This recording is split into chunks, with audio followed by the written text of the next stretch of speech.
How to purchase property with no money down. Every country has different ways and means of doing business. Real estate is no different and can vary from country to country, even if those countries are neighboring countries with similar cultures and financial setups.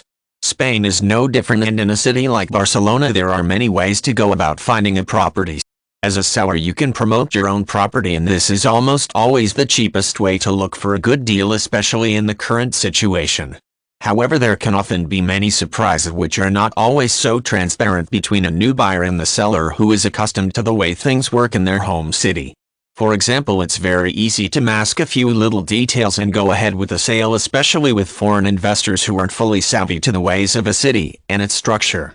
Take for example in Barcelona the issue of official protection apartments, or pisos de protection official. These apartments are apartments which have been built for former owners who were forced out of their home for urban redevelopment.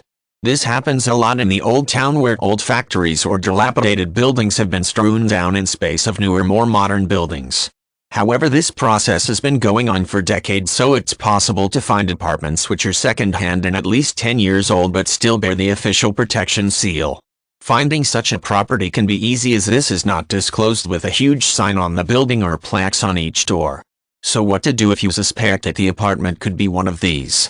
Or how to simply put your mind at rest? Ask for a copy or to view a copy of the deeds from the owner, where little things such as this, which can later provide massive headaches, are clearly stated. If the seller has nothing to hide, then they'll be happy to provide such information. Another admittedly less common phenomenon is that some buildings may have a communal apartment or piso compartido within the block.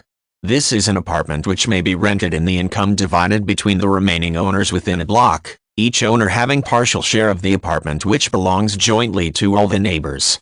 This sounds like a great deal, right? Wrong.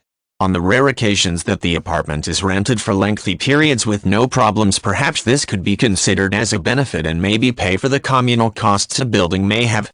However, the apartment is the responsibility of everyone, and any repairs, refurbishments and other costs involved lie with you as a new owner too.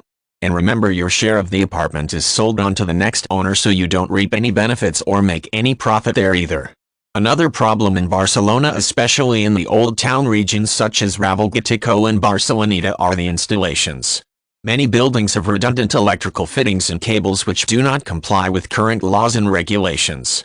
The current owner of the property you may be interested in can have no problem coping with the odd fuse blowing and shortage of appliances, but if you move into the property you may have some unexpected costs coming your way.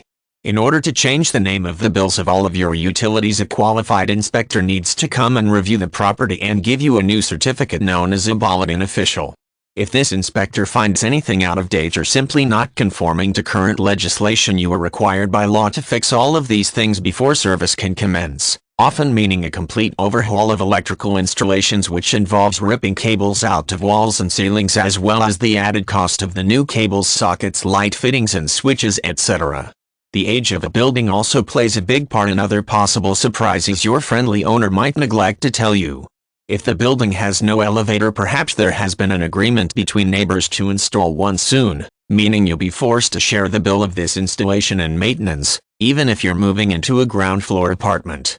There can often be structural deficiencies with older apartments on lower floors of old buildings. The use of wooden beams were popular in the past, but as lower apartments literally prop up the rest of the building's weight and can tend to sag and bend, thus giving your apartment structural problems. These kind of deficiencies are often found when a surveyor is sent to value the property, but this is usually after you've given a down payment to take the property off the market.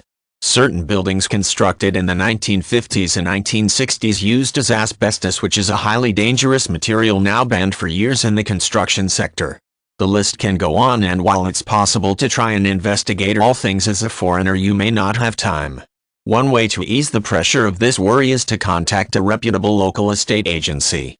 These agencies are in tune with the history of Barcelona and can advise as to possible discrepancies with a property description, its location and even building structure, given that they are the experts in their field and will cover the whole of the city's real estate square miles.